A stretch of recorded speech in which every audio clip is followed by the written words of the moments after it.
Salut Martin. Alors un petit point après nos 5 premiers matchs de championnat. Quimper caracole en tête aujourd'hui avec un maximum de points, 15. Et j'imagine pour un entraîneur le plein de confiance. Est-ce que c'est conforme à ton tableau de marche, ce début de championnat? Ouais, salut Didier.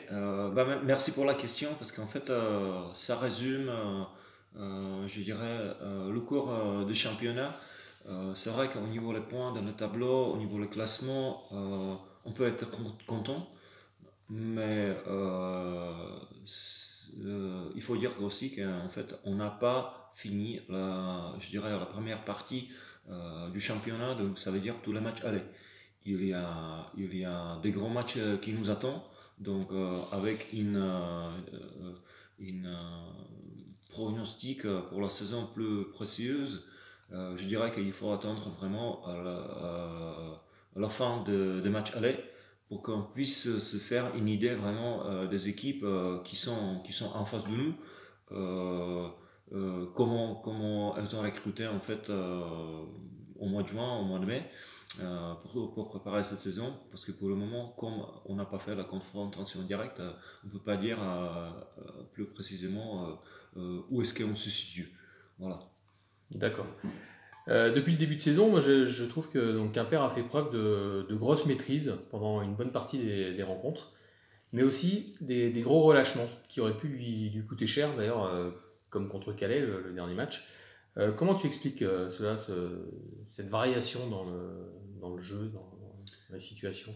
Euh, Par exemple, si on prend le match contre Calais, c'est vrai que moi personnellement, avant le match, je n'aime pas divulguer en fait les informations concernant l'équipe, mais il faut dire qu'en fait, dans la semaine avant le Calais, notre équipe, elle s'entraîne juste une seule fois jeudi soir complet, parce que sinon en fait pendant toute la semaine, on a aménagé les joueuses avec les différents bobos.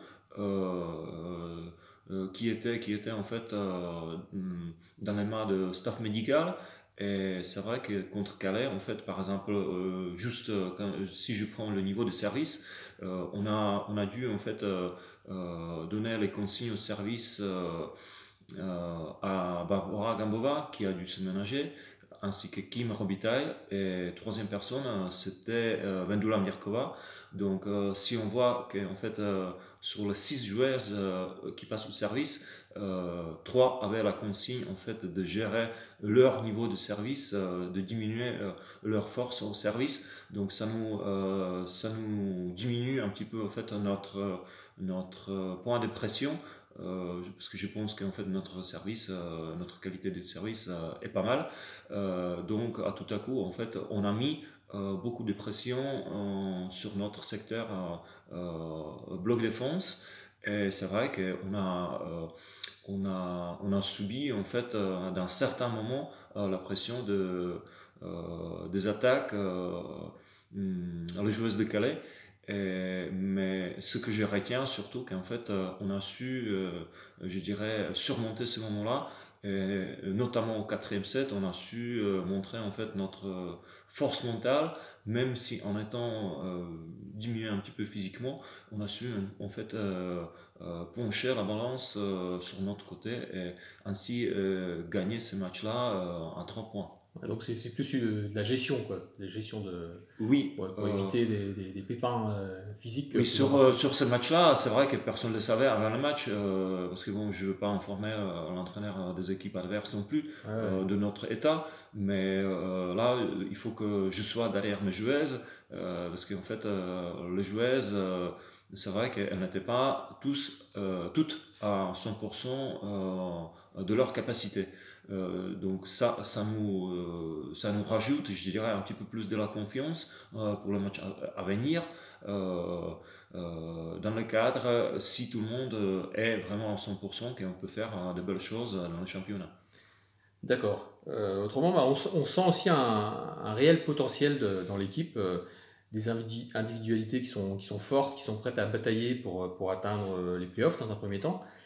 Et pour l'instant, on a aussi l'impression que ces individualités là ont du mal à être au top, tu viens de le dire peut-être physiquement, mais au même moment. Euh, il y a toujours une joueuse là, qui va sortir du lot sur un match, et puis le match suivant, elle va être un petit peu en dedans, c'est une autre qui va prendre la suite.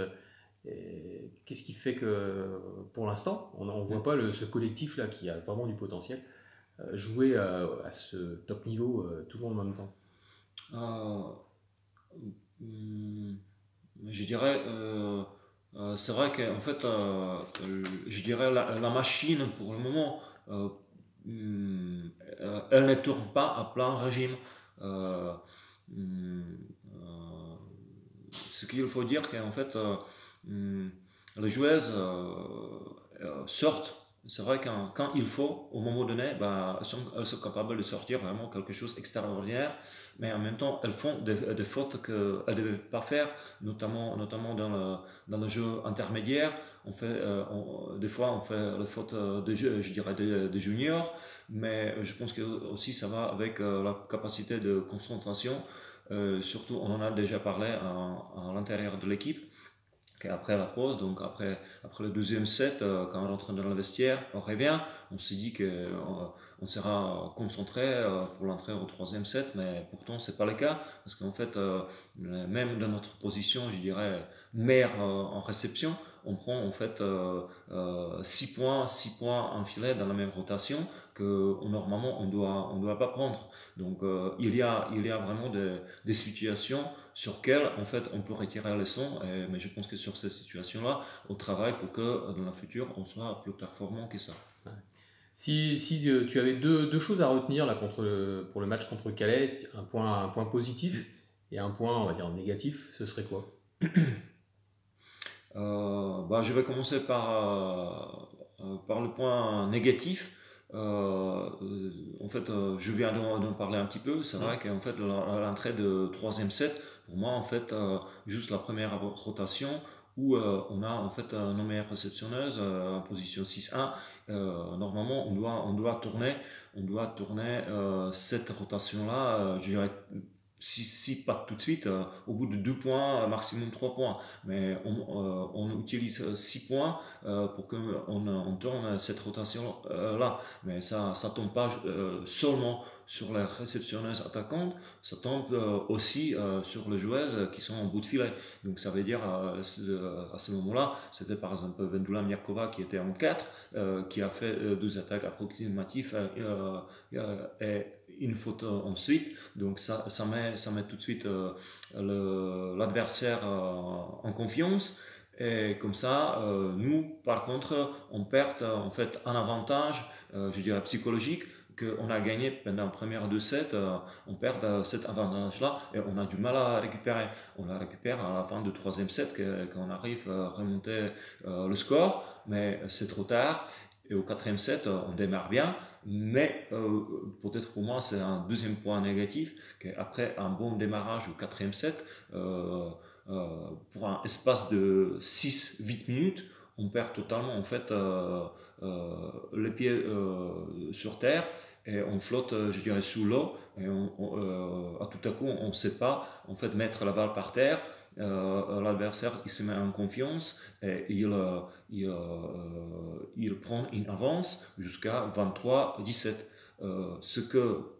Où il y a le point positif, c'est que sur ce score-là, on est arrivé en fait à remonter pour finaliser le set à 27-25. Mais c'est vrai qu'en fait, il y a des limites qui sont pas, je dirais, qui sont pas à franchir.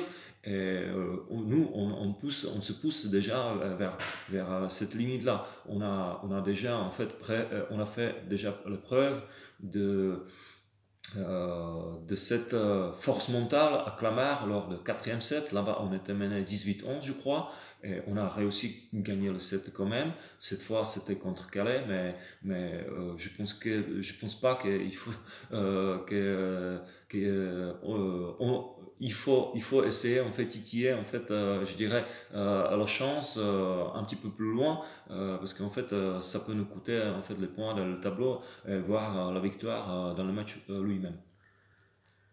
Aujourd'hui, comment tu juges, avec les matchs que l'on a disputés, là, le niveau de la def? comment tu vois ça? C'est un petit peu ce que tu attendais?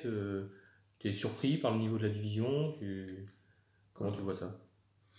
Hmm, En fait, je pense qu'en fait, le niveau de def n'est pas mal, mais il y a un petit mais, il y a une grande différence entre le niveau de joueurs sur le terrain. Parce qu'en fait, tandis qu'en Ligue 1, où, tu as en fait vraiment 6 7 voire 8 joueuses qui sont très haut niveau, en fait,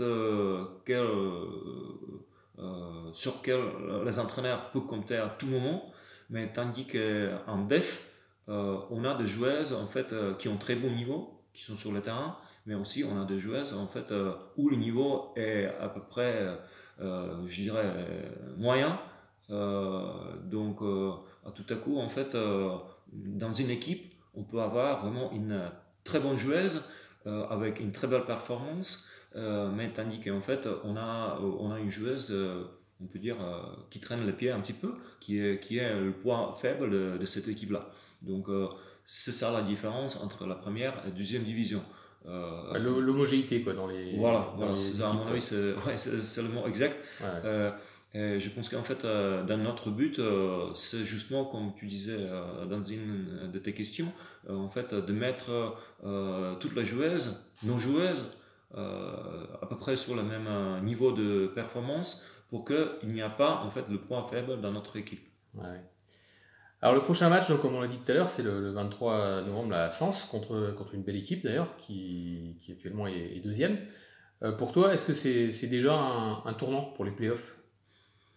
Euh, Parce que si par bonheur Quimper gagnait à l'extérieur, il y aurait un trou de fait au classement. euh, Oui, mais en fait, je dirais que moi personnellement, j'espère que aussi les filles, on ne pense pas en fait à un écart qu'on peut creuser dans le tableau, mais surtout en fait un match prochain, un match, je dirais même pas que c'est un match de piège, parce qu'en fait l'équipe de Sens a prouvé déjà avec les performances dans les journées qui viennent de se passer qu'en fait c'est une équipe qui peut sortir une très belle performance et où il y a des joueuses qui sont très compétitifs, qui sont prêtes de se battre pour la place au playoff.